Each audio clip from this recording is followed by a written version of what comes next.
Treasury Secretary Scott Bessent is here. One of the things that's gotten us to this position are tariffs, and the Supreme Court is going to hear the tariff case this week. If they kick that out, what happens?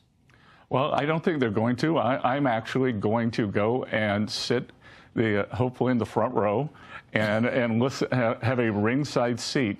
And Jesse, this is a matter of national security.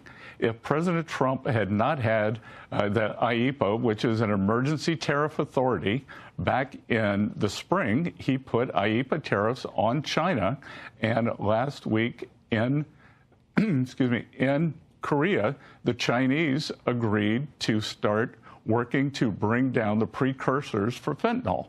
If fentanyl is not a national emergency, what is? China, on October 8th, threatened to curtail rare earths to the entire world.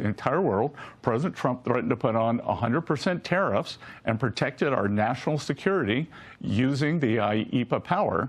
And then finally, these big trade deficits we've had for years in economics, there's something called a tipping point.